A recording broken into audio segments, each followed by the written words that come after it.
ओम नमस्ते वासुदेवाय। नारायणं नमस्कृत्य नरं चैव नरोत्तमं देवीं सरस्वतीं व्यासं ततो जयमुदीरयेत्। नष्टप्रायेषु अभक्तेषु नित्यं भगवत सेवया भगवते उत्तमश्लोके भक्तिर्भवति नैष्टिकी। ॐ अज्ञानतिमिरान्धस्य ज्ञानाञ्जनशलाकया चक्षुरुन्मिलितं येन तस्मै श्रीगुरुवे नमः। श्रीचैतन्यमनोभीष्टं स्थापितं येन भूतले स्वयं रूपः कदा मह्यं ददाति स्वपदान्तिकम्। वन्देऽहं श्रीगुरो श्रीयुतपादकमलं श्रीगुरुन् वैष्णवांश्च श्रीरूपं साग्रजातं सहगणा रघुनाथान्वितं तं सजीवं साद्वैतं सावधूतं परिजनसहितं कृष्णचैतन्यदेवं श्री राधा कृष्ण पदान सहगना ललिता श्री विशाखान्वितांश्च। हे कृष्णा करुणा सिंधु दीनबंधु जगतपते गोपेश गोपिका कांत राधा कांत नमस्तुते। तप्त कांचन गौरांगी राधे वृंदावनेश्वरी वृषभानुसुते देवी प्रणमामि हरिप्रिये। वाञ्छाकल्पतरुभ्यश्च कृपा सिन्धुभ्य एव च पतितानां पावनेभ्यो वैष्णवेभ्यो नमो नमः। जय श्री कृष्ण चैतन्य प्रभु नित्यानंद श्री अद्वैत गदाधर श्रीवासादि गौर भक्त वृंद। हरे कृष्णा कृष्ण कृष्णा हरे हरे हरे राम राम राम हरे हरे। हरे कृष्णा कृष्ण कृष्णा हरे हरे हरे राम राम राम हरे हरे। हरे कृष्णा कृष्ण कृष्णा हरे हरे हरे राम हरे हरे। हरे कृष्णा। दशहरा एक पर्व है जो रामनवमी के नवमी के अंतिम दिन दशमी के दिन दशहरा का पर्व मनाया जाता है। दशहरा कहते जो है हमने सुना है दशहरा का इस शब्द का प्रयोग भी विभिन्न प्रकार से होते हैं। कोई कहता है दशहरा, कोई कहता है दशहरा, कोई कहता है दशमी। जैसे बंगाल पूर्व भारत में साधारणतः इसको दशमी के पर्व के हिसाब से मनाया जाता है। उत्तर भारत में दशहरा के हिसाब से, दक्षिण भारत में दशहरा। तो उच्चारण थोड़ा सा फर्क हो जाता है। तो ये शब्द आया कहाँ से? दशहरा कहते हैं ये शब्द बनता है दशहरा। दश अर्थात 10, हरा अर्थात हरण करने वाले। तो 10 प्रकार के पाप को हरण करने वाले ये दिन है। इस दिन 10 प्रकार के पाप को हरण कर लिया गया था। हम जानते हैं इस दिन रावण का वध हुआ था। राम जी रावण पर विजय प्राप्त किए थे। रावण का वध इसी दिन हुआ था श्री राम के द्वारा। और श्री रावण के जो 10 सर है, रावण का दशानन है वो, उसका 10 सर था। 10 सर क्या करते हैं, उसका 10 माथा जो है वो क्या करते हैं, वो दर्शाता है उस 10 पापों को। 10 प्रकार के जो पाप है उस पापों को दर्शाता है ये 10 माथा। उसका प्रतीक है, एक तरफ से हम मान सकते हैं। तो रावण ने उसका वध करके उस 10 प्रकार के पापों पे विजय प्राप्त कर लिया था। इसीलिए उस दिन को कहते हैं दशहरा। 10 प्रकार के पाप को हरण कर लिया था, जिसको संस्कृत में कहते हैं दश पापानि हरति इति दशहरा। 10 पापानि 10 प्रकार के पाप को हरति हरण कर लेते हैं इति दशहरा। यही है दशहरा क्या है? तो 10 प्रकार के पापों को हरण कर लेता है। जिसको जिसका प्रतीक है रावण, 10 प्रकार के पाप का प्रतीक है रावण, ये समझना है हमें। रावण का 10 सर 10 प्रकार के पाप का दर्शाते हैं। तो वो क्या है, हम देखेंगे कि क्या क्या पाप है उसमें। तो उस 10 प्रकार के पाप को मुख्यतः तीन भागों में विभाजित किया गया है। एक है कायिक पाप, कायिक काया काया कायेन जिसे कहते हैं हम, हैं? शरीर के द्वारा जो पाप किया जाता है वो है कायिक पाप। हम शरीर से जो भी पाप कार्य करते हैं ये कायिक पाप है। एक है मानसिक पाप, जो मनसा कहते हैं हम, मन के द्वारा, मन में ही किए गए। कभी कभी हम सोचते हैं कि मैं मन में क्या सोच रहा हूँ किसको क्या पता है। मैं बाहर से तो अच्छा ही बोल रहा हूँ, सबको सामने तो अच्छा ही व्यवहार कर रहा हूँ, अच्छा ही बोल रहा हूँ, पर मन में मैं कुछ और ही सोच रहा हूँ। एकादशी का व्रत पालन कर रहा हूँ और मन में चल रहा है कि कौन सा, कल मैं कौन सा घी का लड्डू बनाऊंगा और खाऊंगा। तो ये जो मन में चलने वाला ये एक प्रकार के पाप है। हमें ऐसा लगता है कि ये किसी को पता नहीं है, पर कहते हैं कि आ, तेरा साक्षी है जो निरंतर हम पे नजर रखे हुए हैं, हमारी निगरानी कर रहे हैं। तेरा साक्षी ये क्या करते हैं, देखते रहते हैं कि हम क्या कर रहे हैं। और ये हमारे अंदर हृदय में कौन बैठा हुआ है, स्वयं भगवान परमात्मा के रूप में विराजमान है। वो 14वां साक्षी है। तो वह साक्षी क्या करते हैं, समस्त हमारे जो कार्य है जो हम शरीर से करते हैं अथवा मन से करते हैं उसका भी वो लेखा जोखा रखते हैं। मन में मैं क्या सोच रहा हूँ, है? मुंह से बोल रहा हूँ कि ये अच्छा व्यक्ति है, मन में बोल रहा हूँ नहीं जी ये तो इसके जैसे तो खराब व्यक्ति है ही नहीं। है ये रावण के जैसे मेंटेलिटी, रावण के जैसे मानसिकता, आसुरिक मानसिकता इसे कहते हैं। तो वो मानसिकता जो है वो भी पाप है। तो इस प्रकार एक प्रकार है कायिक पाप, एक प्रकार है मानसिक पाप जो मन से किया जाता है, और तीसरा प्रकार है वाचसिक जो वचन के द्वारा किया जाता है। हम वचन के द्वारा भी पाप पाप करते हैं। इसीलिए कहते हैं कि कायेन मनसा वाचा, हमें जो भी कार्य करना है, भगवान का सेवा करना है, हमें ये ध्यान रखना है कि हमारी शरीर, हमारे मन और हमारे वचन, ये तीनों हम प्रयोग कर रहे हो भगवान के सेवा में। मान लीजिए हम आरती कर रहे हैं, हमारा शरीर आरती कर रहा है और हमारा वचन आरती गा रहा है, नमस्ते नरसिम्हाय, मान लेते हैं।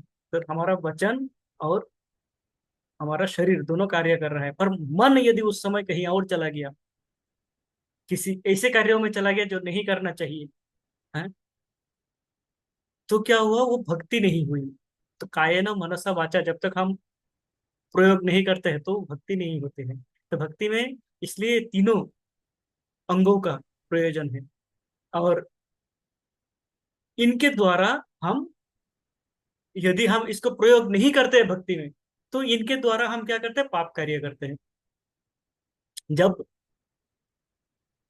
कोई भी अंग कृष्ण के सेवा में नहीं लगते हैं, जैसे कहते हैं कृष्ण सूर्य सम और माया अंधकार, जहां कृष्ण तहा नहीं माया अधिकार। कृष्ण सूर्य के समान है और माया अंधकार अंधेरा है। कृष्ण है प्रकाश और माया है अंधेरा। जब प्रकाश आएगा, जहां पे प्रकाश फैलेगा वहां पे अंधेरा रहेगा नहीं, अंधकार नहीं रहेगा। तो जब भी कृष्ण, जहां पे कृष्ण है वहां पे माया नहीं रहेगा। माया क्या है, जो हमें पाप करवाते हैं, जो हमें वो कार्य करवाते हैं जो हमें नहीं करना चाहिए, जो हमें इस भव बंधन में बांधते रहते हैं, है? तो यदि हमने ये कायन मनसा वाचा भगवान के समर्पण नहीं कर पाया, अपना शरीर, अपना तन मन और वचन भगवान को समर्पण नहीं कर पाया, तो ये क्या करेंगे, किसी न किसी पाप कार्यों में लिप्त हो जाएंगे, ऐसे कार्यों में लिप्त हो जाएंगे, भौतिक कार्यों में, जो कि हमें भव बंधन में बांधते रहेंगे।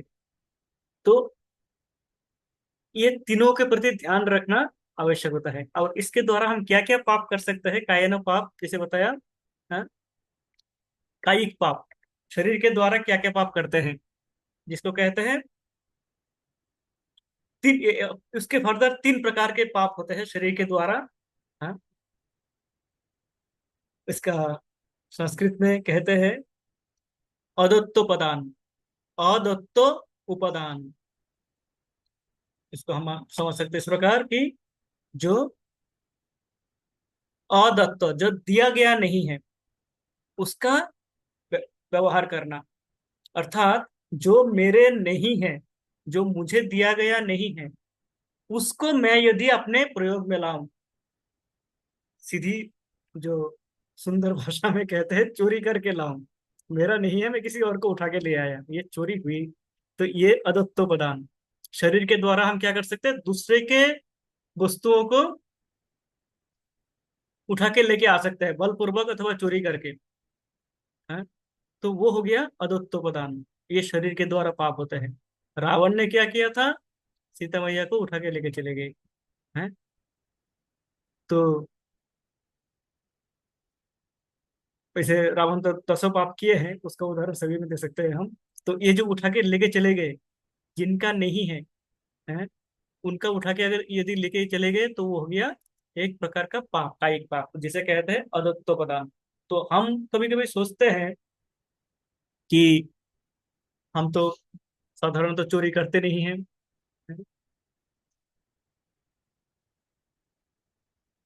हमें हमें हमें इसका क्या आवश्यकता है। पर कभी कभार ऐसा होता है कि आ, भक्त लोग भी, साधारण मनुष्य, क्या होता है, जाने अनजाने में किसी एक जो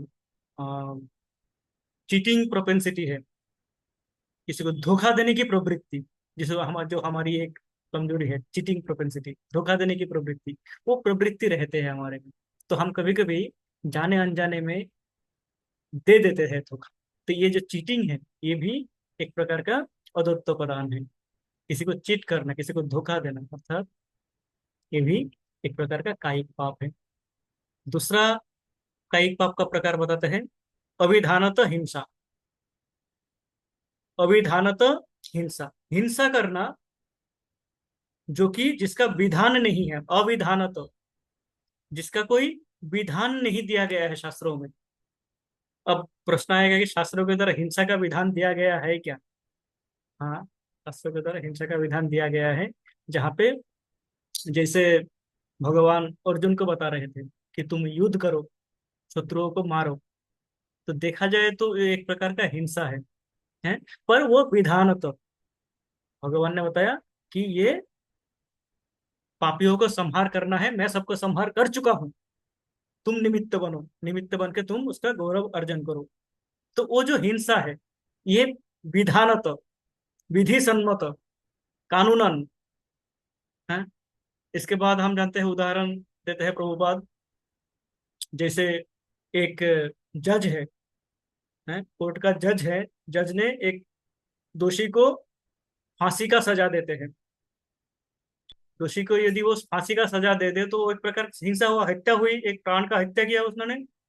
पर वो विधानत, कारण जज का कार्य ही है कानून के अनुसार, नियम के अनुसार सजा देना अथवा मुक्त करना। तो वो विधानत। पर हम यदि विधान के बिना वैसे ही हिंसा करें, वैसे ही लोगों को मारे, जैसे रावण करता था, ऋषिगण शांतिपूर्ण भाव से यज्ञ कर रहे हैं, वह जाके यज्ञ में आहुति में पानी डाल देते थे। वहां पे जो ऋषि मुनिगण हैं, उनको पकड़ के मारते थे, लेके उठा के चले जाते थे। हैं, हिरण्यकशिपु मंदिर का ध्वंस करते थे, मंदिर को तोड़ते थे। हैं, ब्राह्मणों को बोला कि समस्त ब्राह्मण जो पुजारी है, समस्त को मार डालो, पूजा ही नहीं होगा तो भगवान भी कमजोर हो जाएंगे। तो ये जो हिंसा है, ये अविधानत हिंसा, ये विधानत नहीं है। हम भी हिंसा करते हैं, करते थे, मैं तो करता था। क्या करते थे हम, जो नॉन वेज खाते थे, हैं, ये एक प्रकार का बहुत बड़ी हिंसा है। हमने सोचा नहीं कभी, हमें लगता था ये तो हमारा खाद्य है, खाद्य पदार्थ है, हम खाते हैं। पर हमारे खाद्य पदार्थ वो नहीं है। भगवान ने बताया ईशावास्यम इदम सर्वम यत् किंचित जगत्याम जगत तेन त्यक्तेन भुंजिता माँ गृध कच्चित स्वगिद्धनम। दूसरों के लिए जो रखा गया है, उसको आप ग्रहण मत करो। हाँ, आपके लिए जो दिया गया है वो ग्रहण करो। हमारे लिए दिया गया है जो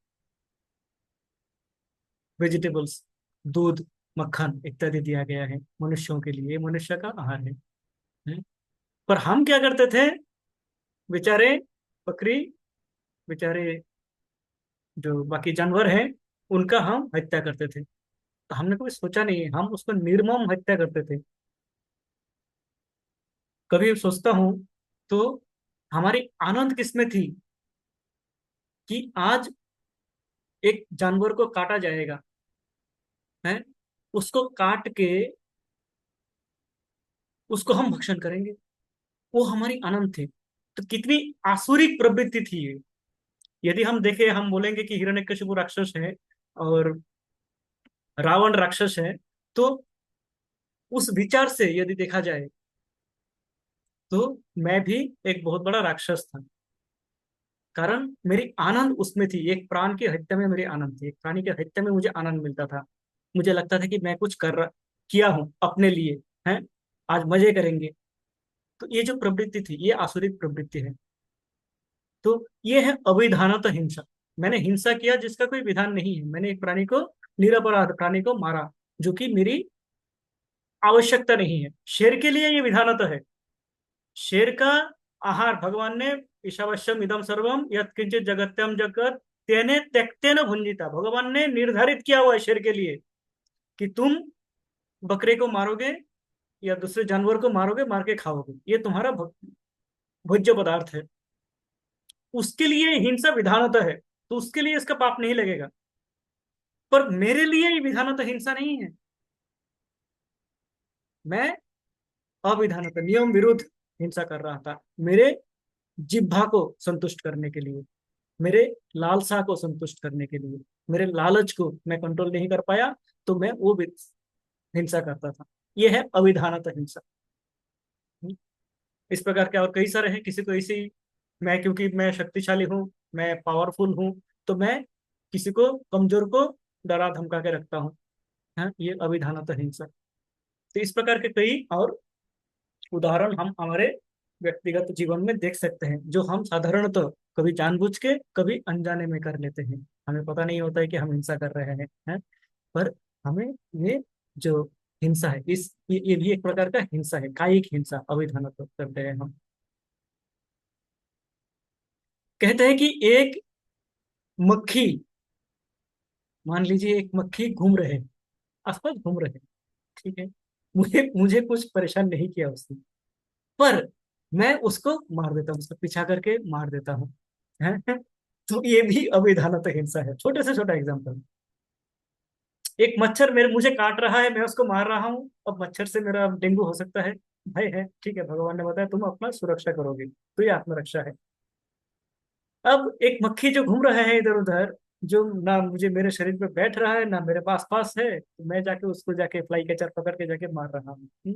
तो ये है अविधानत हिंसा। सूक्ष्म पार्थक्य है, हमें इन सूक्ष्म चीजों का भी समझना है कि कौन सा विधानत है, कौन सा अविधानत है। कभी कभी हम ऐसा कर लेते हैं तो चलो एक मक्खी मार लिया तो क्या हो गया, पर ये भी एक प्रकार के हिंसा होते हैं। तो इस प्रकार के कई प्राप हमने देखा, अदत्तवदान, दूसरे के उपादान को ग्रहण करना बिना उसके आदेश अथवा उपदेश के अथवा उसके इच्छा के विरुद्ध। दूसरा बताया अभिधानत हिंसा, जो नियम विरुद्ध हिंसा है। और तीसरा प्रकार इसमें बताते हैं पदार पदारोप सेवा। पदारोप सेवा, आ, इसका पदारोप गलत लिखा है, परदारेप, एक्चुअली परदारोप सेवा। क्या होता है कि जो हमारे एक क्या कहते हैं, एक्स्ट्रा मैरिटल अफेयर्स,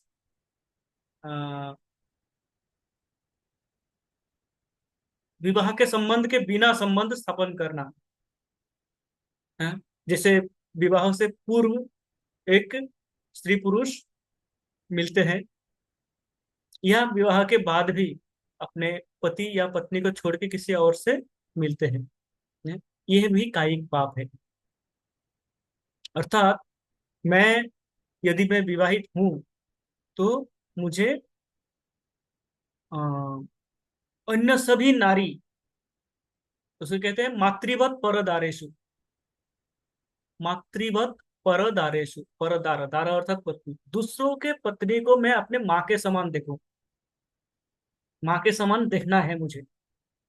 दूसरे के पत्नी हो चाहे दूसरे के कन्या हो, एकमात्र मेरे पत्नी को छोड़ के बाकी समस्त रिलेशन, समस्त संबंध, समस्त जो भी मेरा अपोजिट है, वो मेरे मातृवत है, मेरे माँ के समान है, ये मुझे देखना है। उसी प्रकार माताओं के लिए, इसलिए प्रभुपाद यहाँ पे, ये जो हम कहते हैं साधारणतः प्रभु जी माता जी, तो इस माता जी का अर्थ हमें समझना चाहिए। प्रभु जी ने ये माता जी शब्द क्यों यहाँ पे किया कि सभी सभी जो लेडीज है उनको माता जी बुलाना है। इसका कारण क्या था कि मातृवत परदारेशु, माता जी एक मतलब एक संबोधन नहीं है कि किसी नाम से हाई हेलो नहीं है। माता जी का अर्थ होता है माँ। मैं जब कहता हूं आपको माता जी, तो मुझे मानना चाहिए कि आप मेरे माँ समान हो। ये भाव, इसे कहते हैं मातृवत परदारेशु। कोई भी अन्य स्त्री, कोई भी अन्य नारी, चाहे बच्चे हो चाहे बूढ़े हो, मेरे पत्नी के अतिरिक्त कोई भी नारी, वह मेरे माँ समान है। चाहे मेरे बच्ची हो, चाहे मेरे बहन हो, चाहे मेरे पड़ोसी हो, चाहे मेरे कोई भक्त हो, चाहे कोई अभक्त हो, चाहे वो भक्ति नहीं में नहीं हो, पर वो यदि पर नारी है तो वो मेरे माँ समान है। इसमें कोई और द्विरुक्ति नहीं रखता है। इसलिए प्रभुपाद ने शुरू में ही ये माता जी का यहाँ पे प्रचलन कराया, ताकि ये मातृवत परदार्शु का भाव सब में आ सके। तो हम कभी कभी इस शब्द को शब्द मान लेते हैं कि ये तो जस्ट बुलाना ही है, माता जी आइए, माता जी आइए। पर माता जी का अर्थ है माता जी, माँ जी।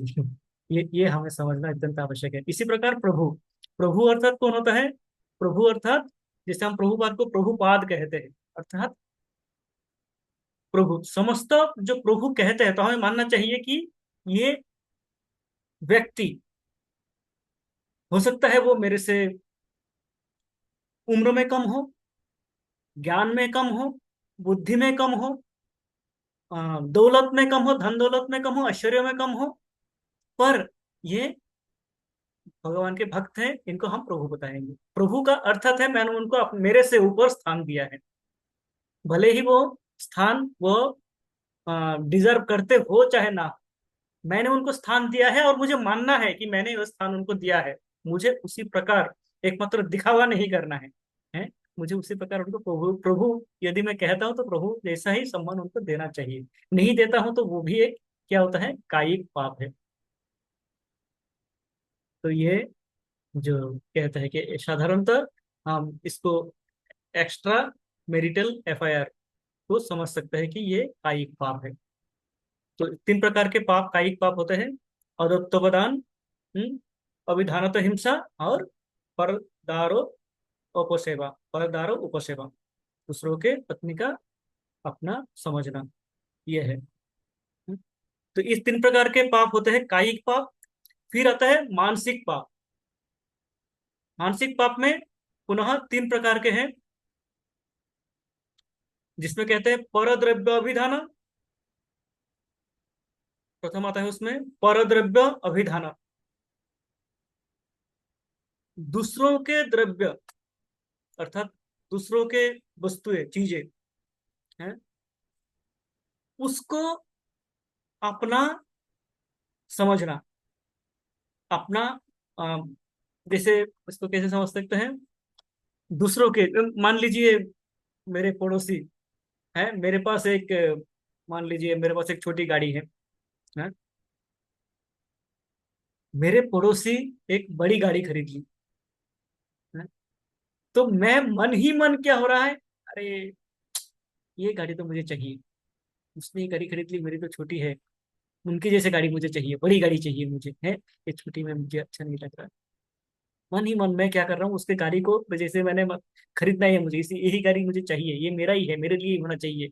इस प्रकार के जो भावना है दूसरों के द्रव्यों के ऊपर, ये जो मन मन ही मन मैंने उनके ऊपर कंट्रोल, या मन की मन मैं उनका ध्यान करता रहता हूँ, कल्पनाओं में मैं जैसे उसी को व्यवहार में लेके आ जाता हूँ। हाँ? तो ये होता है एक प्रकार के मानसिक पाप, परद्रव्य अभिधान है।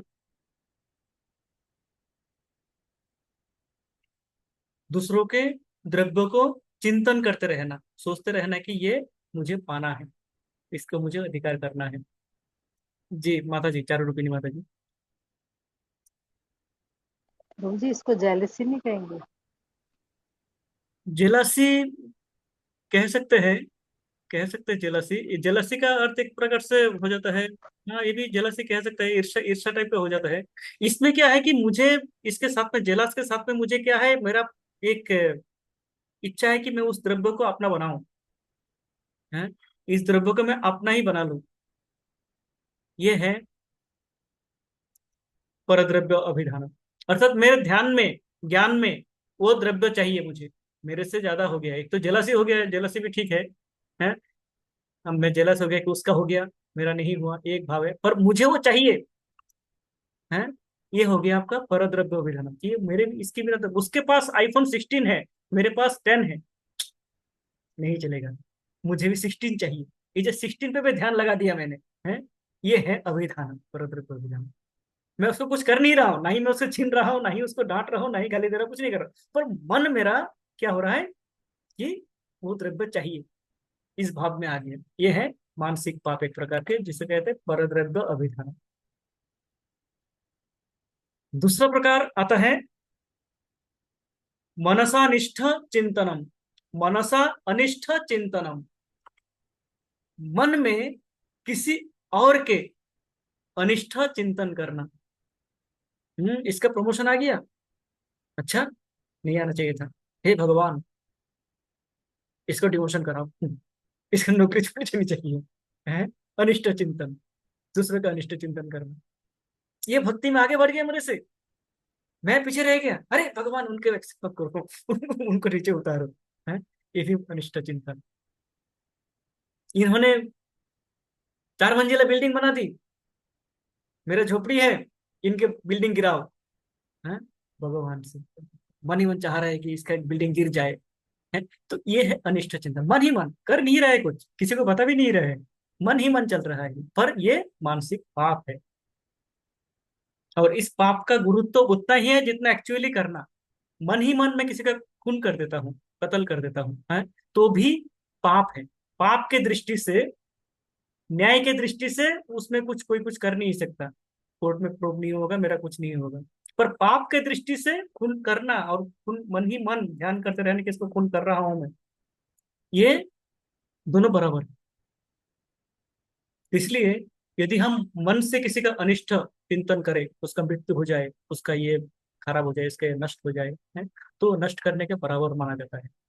तो ये एक प्रकार का पाप है, मानसिक चिंतनम, है, मनसा अनिष्ट चिंतनम, मन ही मन किसी का अनिष्ट चिंतन करना। और तीसरा प्रकार आता है वितथा विनिवेश।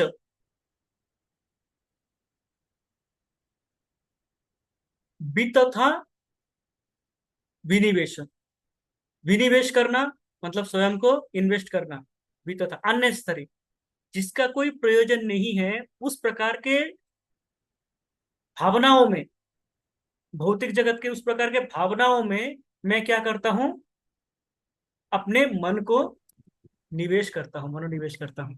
प्रभु जी दोबारा रिपीट करना, इसका नाम क्या बोला? वित्त था? विनिवेश, विनिवेश? विनिवेश, वितथा विनिवेश। ये क्या होता है कि ये भौतिक जगत में बहुत सारे कार्य हैं जिसका मुझे कोई लेना देना नहीं है, या जिसका कोई प्रयोजन नहीं है जीवन में, उस पे मैं अपना ध्यान कर रहा हूँ, अप्रयोजनीय वस्तु पे ध्यान कर रहा हूँ, अननेसेसरी चीजों पे ध्यान कर रहा हूँ, हाँ? किसी मूवी स्टार ने कुछ कर लिया, किसी, ऐसे होता रहता है फिल्म जगत में, कुछ ना कुछ होता रहता है, खबर आता है, वो खबर को लेके मैं क्या करता हूँ, मन ही मन उसमें अपना माइंड को, मेरे मन को वहां पे इन्वेस्ट कर दिया, है, वो विनिवेश कर दिया, मन को, मन लगा दिया उसमें, अच्छा क्या होगा, किसने क्या होगा, क्या हुआ होगा, उसका शादी हुई कि नहीं, शादी हुई तो कैसे हुई होगी, है, ऐसे तो 4 शादी कर ली, है, उसको किसे करना चाहिए था, नहीं करना चाहिए था, उसने ये मूवी इतना अच्छा किया था, वो मूवी तो अच्छा नहीं किया था। या राजनीति में, है, राजनीति के विषय में ये ठीक नहीं है, वो अच्छा है, वो बुराई है, इसका रूल ठीक नहीं, जो जिससे मेरे को कंसर्न नहीं है, उन भौतिक चीजों में मन को निवेश करना। कुछ भी हो सकता है, कोई भी, चाहे छोटा वस्तु हो सकता है, बड़ा वस्तु भी हो सकता है, पर जिसका मुझे प्रयोजन नहीं है उसमें यदि मैं मन को निवेश करूँ तो ये एक प्रकार का मानसिक पाप है। तो हमने देखा तीन प्रकार के मानसिक पाप। पर द्रव्य अभिधान, मनसा अनिष्ट चिंतनम, वितथा विनिवेश। मन को हम किसी जगह पे निवेश नहीं करना है, मन से किसी को अनिष्ट चिंतन नहीं करना है, और मन से दूसरों के वस्तु के प्रति आसक्त नहीं हो जाना है, आसक्ति नहीं बढ़ाना है? इसके बाद आता है वाचसिक पाप। हमने देखा तीन प्रकार के कायिक पाप, तीन प्रकार के मानसिक पाप, छह हो गया। और वाचसिक पाप, वाचसिक पाप क्या है, चार प्रकार के हैं। वाचसिक जो वचन से होते हैं, उसमें प्रथम आता है पारुषम। पारुष्यम, पारुष्यम क्या है? पारुष्यम का अर्थ होता है कटु वाक्य कहना, किसी को कटु वचन से गाली देना, धमकी देना, डांटना। हाँ, ये है पारुष्यम। अर्थात मैं अपना पौरुष का दर्शन कर रहा हूँ। पौरुष का अर्थ ये नहीं कि नारी नहीं कर सकता है, नारियां भी पौरुष दिखा सकते हैं अपना, है। तो ये क्या है? वाचसिक पाप है। मेरा वचन होना चाहिए मधुर, शांत, निर्मल, है। पर मैं क्या कर रहा हूँ? कटु वचन, डांट रहा हूँ, है ऐसे कैसे कर रहा है, नहीं करना चाहिए। तो ये जो करता हूँ, मैं भी करता हूँ। तो ये है वाचसिक पाप, वचन से किया हुआ पाप। हाँ, अपना गुस्सा वचन से निकाल रहा हूं मैं किसी के ऊपर, अर्थात मेरे वचन से मैं क्या कर रहा हूँ? किसी को किसी के हृदय को चोट पहुंचा रहा हूँ। वचन के द्वारा मैं इसे डांट रहा हूँ तो उसके हृदय को चोट पहुंच रहा है। वचन के द्वारा हो सकता है ये है वाचसिक पाप, है? पारुष्यम। और वाचसिक पाप दूसरा क्या होता है? अनृतम। अनृतम अर्थात जो सत्य नहीं है, जो नहीं है उसका दिखाना। हम कभी कभी क्या करते हैं, मुझे आता नहीं है कुछ भी, पर मैं बोलने लग जाऊंगा। हाँ, अर्थात मुझे, मान लीजिए मुझे गीता का श्लोक एक भी नहीं आता है, मैं इसे कुछ ना कुछ बोलता जाऊंगा। अरे गीता में तो ये भी लिखा हुआ है, ऐसे भी हुआ है, ऐसे भी होता है क्या बात करते हो, गीता मैंने पढ़ा है? तो ये जो दिखावा है, जो मुझे एक्चुअली होता पता है नहीं पर मैं दिखा रहा हूँ, ये है अनृतम, वाचसिक पाप, है। तो एक गीता एक एग्जाम्पल है, कुछ भी ऐसा हो सकता है, हम वचन से इस प्रकार का दिखा सकते हैं। मेरे पास गाड़ी नहीं है, मान लीजिए मैं जाता हूँ कहीं पे, नए लोग मिलते हैं, नए लोगों के सामने धोस जमाने के लिए, अरे मेरे पास तो ऐसे गाड़ी है, ये वाली गाड़ी है 25 लाख की, है, जबकि 25,000 की भी नहीं है मेरे पास, है। तो ये हो गया अनृतम। तो ये भी हम सोचते हैं कि हमने दिखावा कर रहे हैं, पर ये पाप है, वाचसिक पाप कहते हैं। अनृतम। इसके बाद आता है पैशून्यम, जो हम साधारणतः सभी लोग करते हैं। पैशून्यम, ये पाप क्या है? पता नहीं, सबके विषय में नहीं करना चाहिए मुझे, पर प्रवृत्ति ये होती है हमारी साधारण जो जन मनुष्य को ये प्रवृत्ति होती है, पीछे किसी के पीठ पीछे निंदा करना, है। किसी के पीठ पीछे निंदा करना जो है, ये भी एक प्रकार के पाप है। पैशून्यम, कोई है नहीं उसके सामने, उसके पीछे मैं बुरा भला करते रहूं, है? बुरा भला कहता रहूं, या मुझे मिल गए कोई, मैं उनके सामने किसी ऐसे भक्त का विषय में चर्चा करने लग जाता हूँ जो कि अभी है नहीं, प्रेजेंट नहीं है, वर्तमान नहीं है, उनके विषय में झूठा ही मैं कुछ बोलता रहता हूँ। अरे पता है वो तो ऐसा है, ये तो भक्त ऐसा है, ऐसा करता है, ये करता है, वो करता है, जो हम जिसको साधारणतः हमारे साधारण हिंदी में उसको कहते हैं पर निंदा। पर निंदा, पर चर्चा, निंदा करना। तो ये निंदा बहुत ही भयंकर पाप है। और ये क्या है, निंदा ऐसा है कि आकर्षण कर लेता है हमें, हमारे उसमें इंटरेस्ट नहीं है, रुचि नहीं है, पर कर रहा है, चल रहा है, तो मैं जाके वहां पर रुक जाऊंगा और उसमें जुट जाऊंगा। हाँ हाँ, तो इसी है। या तो कम से कम सुनता ही रहूंगा, सुन के आनंद लेता रहूंगा, कुछ बोला भी नहीं तो सुन के आनंद लेता रहूंगा। तो वो भी क्या है, एक पार्ट हो जाता है, एक अंश हो जाता है आपका पैशून्यम, पर निंदा का। किसी के पीछे किसी के पीठ पीछे कुछ बोलने का, इसे कहते हैं पीठ पीछे छोरा भोंकना। वो भी एक क्या है, पाप, जो कि वाचसिक पाप है, वचन से होता है ये पाप। किसी को कुछ कर नहीं रहा है हानि, पर हम वचन से वो पाप करे जा रहा है। और चतुर्थ पाप होते हैं वाचसिक पाप, जो कहते हैं असंबद्ध प्रलाप। है, असंबद्ध प्रलाप। कोई प्रलाप का अर्थ होता है अनर्गल बोलते रहना, कुछ भी बोलते जाना।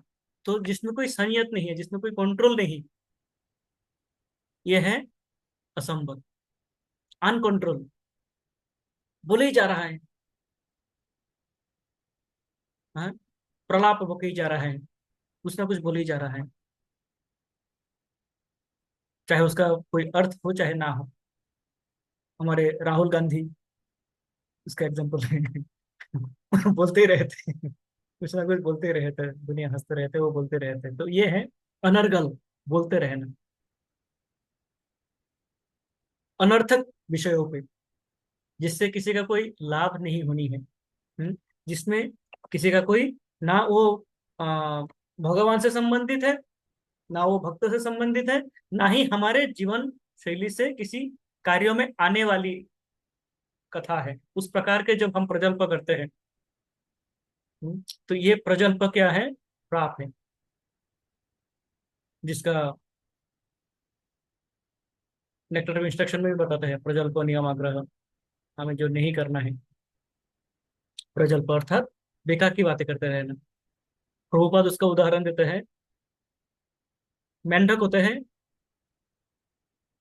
दिन भर टर टर करते रहते हैं, कोई प्रयोजन नहीं हो, टर टर करते रहते हैं, मानते हैं, सोचते हैं कि बहुत ही मधुर आवाज है मेरी। है, वो अपना गाना सुनाता रहता है टर टर टर टर करके। तो गाना सुन के कोई और आकृष्ट नहीं होता है, सांप आकृष्ट हो जाते हैं और आके आके मेंढक को पकड़ लेते हैं। है? तो ये प्रजल्प का परिणति ये है, जब हम प्रजल्प करते हैं, अदर कार्य अननेसेसरी जो हम बातें करते रहते हैं, जिसका कोई प्रयोजन नहीं, उस प्रकार की बातें जब हम करते रहते हैं, टर टर टर टर, अनर्गल है, अनर्थक, तो उसका ये होता है कि सांप आके पकड़ लेते हैं, मृत्यु रूपी सांप आके हमें पकड़ के लेके चले जाते हैं। हमें जो कार्य करना था वो रह जाता है, और एक दिन अचानक देखा जाता है कि हम नहीं है, चले गए। तो ये प्रजल्प होती इस प्रकार के, ये चार प्रकार के वाचसिक पाप है, पारुष्यम, अनृतम, पैशून्यम, असंबद्ध प्रलाप। है, तो ये हमने देखा टोटल 10 प्रकार के पाप हैं, जो कि कायिक 3 प्रकार के, मानसिक 3 प्रकार के, और वाचसिक 4 प्रकार के, कुल मिला के प्रभु 10 प्रकार के प्रभु पाप जी, थे। प्रभु जी प्लीज सॉरी बीच में डिस्टर्ब के लिए। चौथा जो इसमें बताया था, असंभव प्रलाप बोला था आपने, असंभव असंबत बत, वत। बत, हाँ असंबत। ओके। ये 10 प्रकार के पाप। तो ये 10 प्रकार के पाप को दशमी के दिन, जब राम रावण पर विजय प्राप्त किए थे, तो ये 10 प्रकार के जो पाप है, इसको वो इस पर विजय पाए थे, इसलिए कहते हैं कि ये 10 पाप को हर लिया गया था उस दिन, 10 प्रकार के पाप को। हमें दशहरा जब हम देखते हैं, रावण का वध हो रहा है, तो हमें रावण के वध पे आनंद आता है कि रावण को मार दिया, जला दिया है, फिर मार के देखने में बहुत ही आतिशबाजी हुई, देखने में बहुत ही अच्छा लगा। पर चिंतन क्या होने चाहिए कि ये मेरे मन में, जो मेरे भीतर जो ये 10 प्रकार के पाप है, ये पाप निर्मूल हुआ कि नहीं, मुझे चिंतन ये करना चाहिए कि ये पाप में से कौन कौन सा मेरे में रह गया अभी भी। रावण का तो 10 माथा राम जी ने लेके चले गए, पर मेरे 10 में से कितना, मेरे भी 10 सर है, दिखते नहीं है। वो 10 सर में से कितने सर मैं घायल कर पाया, कितने सर को मैं हरण कर पाया, हत्या कर पाया, मेरे भीतर का रावण के कितने सर मैं मार पाया हूँ। ये हमें दशमी के दिन चिंतन करना है, जब हम इस दशहरा का, इस प्रकार से हम देखेंगे कि दशहरा का 10 पाप क्या क्या है उसको जान के है। और ये जो 10 पाप है, ये हुआ भी था कब? दशमी के दिन है। तिथि थी क्या? दशमी के दिन। दशमी के दिन 10 पाप, दश दशानन, 10 मुख वाले रावण को मार के इसका राम जी ने बताया था, भगवान श्री राम ने दिखाया था कि ये 10 पापों पे विजय प्राप्त करना है अब। तो हमारे सामने विजयदशमी आ रहे हैं, दशहरा आ रहे हैं, दशहरा आ रहे हैं। हमें इस पे थोड़ा सा चिंतन करना चाहिए स्वयं पे कि मेरे भीतर, क्योंकि मेरे पाप कोई और नहीं देखेगा, सब मेरे बाहर की रूप देखेंगे। मेरे भीतर के पाप मुझे देखना है और मुझे चिंतन करना है कि किस प्रकार से मैं इन पापों को मार सकूं, निर्मूल कर सकूं। यही चार रूपिणी माता जी। प्रभु जी, मैं ये कह रही थी कि ये आपने किस बुक में से ये दिए हैं? माता जी रामायण में? इसका बुक के विषय में बताए नहीं थे। मेरे जो सोर्स है मेरे अधिकतर सोर्स, 99% मेरे सोर्स है श्रीमान अमरेंद्र प्रभु। उनके कथा सुनता हूँ। उनके कथा से एक उनका किसी कथा चल रहा था, बड़ी कथा चल रही थी, उसमें उन्होंने ये 10 पॉइंट बताए थे। तो इस 10 पॉइंट को मैं नोट कर लिया था और उसको चिंतन किया था। फिर कहीं कहीं इधर उधर देखा था, कहीं मिला था। एक्चुअली एग्जैक्टली पुस्तक मुझे उन्होंने बताया भी नहीं है, क्योंकि मैं वीडियो में सुना तो मुझे पूछने का भी कोई अवसर नहीं हुआ। कभी अवसर मिलेगा तो माता जी पूछ लूंगा। और आप में से किसी को मिले तो मुझे बताना, बट मुझे अभी इसके पता नहीं है। मैं तो उन्हीं पे पूरा पूर्ण विश्वास के साथ कि प्रभु जी यदि बताए हैं तो वो किसी शास्त्र से देख के ही बताए हैं। इस विश्वास के साथ मैं तो बता। प्रभु जी, आपने कहा ना कि ये 10 अपराधों को भगवान ने हरा। मतलब थे तो सारे अपराध एक तरह के रावण के ही थे, इसमें बताया जा रहा है। इससे यही समझ सकते हैं कि रावण के 10 सिर हैं, तो उसमें ये 10 तरह के पाप जो हैं शामिल है। फिर भगवान ने उनको हरा या उनको नष्ट किया? उन पापों एक ही को हरण कर चीज। लिया। जब रावण का मतलब विनाश हुआ तो पाप रावण से छूट गए, रावण से चले गए। क्योंकि भगवान जब किसी का प्राण लेते हैं, हम जानते हैं वो मुक्त हो जाते हैं। तो रावण भी उसके बाद मुक्त हो जाता है। तो पाप हर लेते हैं, पाप को हरण कर लेते हैं। अब पाप तो है, कलयुग में तो और अधिक है पाप। पाप का विनाश नहीं होता है, पाप तो है। पर पाप को मैं धारण करता हूँ, मैं ग्रहण करता हूँ या वर्जन करता हूँ, ये मुझ पे है। तो ये 10 हरे पाप कृष्णा हैं। प्रभु जी। जी जी प्रभु हरे जी। कृष्णा प्रभु जी। जी प्रभु जी। प्रभु जी, फिर तो ये रावण तो निष्पाप भगवत धाम को गया था। हाँ हाँ, सॉरी। रावण तो निष्पाप होकर के भगवत धाम को गया था ना प्रभु जी। रावण ये पाप करके भगवत धाम गया था, क्योंकि रावण क्या था, देखिए ये जैसे हम भागवत में जानते हैं कि भगवान के स्मरण, जैसे कंस है। कंस क्या करता था? भगवान को भय से स्मरण करता था। रावण भगवान को शत्रु भाव से स्मरण करता था। हिरण्यकशिपु भगवान को शत्रु भाव से स्मरण करता था। शिशुपाल भगवान को ईर्ष्या भाव से स्मरण करता ईर्ष्या था। भाव। किसी भी तरह वो क्या था, 24 घंटा भगवान के स्मरण में लिप्त थे। इसलिए भगवान आते हैं और भगवान के हाथ से उनका संहार होते हैं और भगवत धाम प्राप्ति होती है उनको। पर यह हमारे लिए आदर्श नहीं बन सकता है, कारण हम उस प्रकार के चिंतन, हम ईर्षा भाव से अथवा द्वेष भाव से भी 24 घंटा निरंतर भगवान का स्मरण नहीं कर सकते हैं। तो हमारे लिए उपयुक्त यह है कि हम भक्ति भाव से भगवान का स्मरण करने का प्रयास करें और पाप ना करें। हैं? तो रावण धाम प्राप्त हुआ था कारण स्वयं राम के हाथ उनका निधन हुआ था। भगवान के हाथ से जिनका निधन होता है उनका भगवत प्राप्ति अवश्य ही होते हैं। तो ये है उदाहरण। पर हमें ये नहीं देखना है कि वो तो हिंसा करके भी भगवत प्राप्ति कर लिया तो मैं क्यों पुण्य करूं, क्योंकि मैं उस प्रकार का हिंसा भी नहीं कर सकता। उस परिमाप का हिंसा भी मैं नहीं कर सकता करके मैं भगवान राम को, वो क्योंकि उसका निरंतर राम राम चलता रहता था कि ये राम को मुझे मारना है, शत्रु भाव से राम को मुझे मारना है, राम को मुझे मारना है, किसी भी प्रकार से राम को मारना है। ये जो निरंतर उनके 24 घंटा राम का स्मरण होता था, ये क्या था? इसके लिए राम स्वयं आए और उनको निधन किए। वही कंस के साथ हुआ। कंस भय में सो नहीं पाते थे, सोते हुए जग जाते थे। कृष्णा आ गया, मुझे मार डालेगा। वो कभी इस असुर को भेजता है, उस असुर को भेजता है कि वो ना आ जाए। निरंतर उसका स्मरण करते रहते हैं। भागवतम इस पर बताते हैं कि निरंतर स्मरण करने से भगवान का भगवत प्राप्ति हो जाती है। ठीक है प्रभु जी। तो हमारे लिए यही है कि हम ये 10 पापों में से कितने पाप को हम मार पाए और कितने पाप को अभी तक नहीं मार पाए, उनका हम चिंतन करें और उनको मारने का प्रयास करें। भगवान से प्रार्थना करें कि भगवान, आपने तो रावण के 10 पापों को हर लिया था, मेरा भी कुछ कृपा करे मुझ पे भी। है, मेरा भी ये पापे रह गई हैं, मैं अपने प्रयास से नहीं कर पा रहा हूँ, तो मुझे उसका सहाय करें।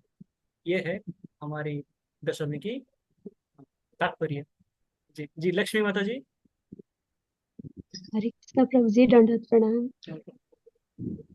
प्रभु जी, जो दुर्गा माता ने भी त्रिशूल उठाकर एक राक्षस का वध किया, वो पिक्चर हमने बच्चे में कथा सुना था, वो भी इसी दिन हुआ था प्रभु जी। हाँ, ये भी जैसे हमारे बंगाल साइड में ये होता है, दुर्गा पूजा होता है। दुर्गा पूजा का क्या होता है, वो महिषासुर होते हैं। महिषासुर को वध करने के लिए ये माँ दुर्गा की क्या है, भगवान का है, शक्ति है, भगवान का एक शक्ति का रूप है। उस माया शक्ति भगवान भेजते हैं और उसके द्वारा उस महिषासुर को वध करते हैं। तो भी उसी दिन होते हैं, दशहरा के दिन ही होते हैं। इसीलिए उसको विजयादशमी भी कहते हैं, विजय प्राप्त करते हैं।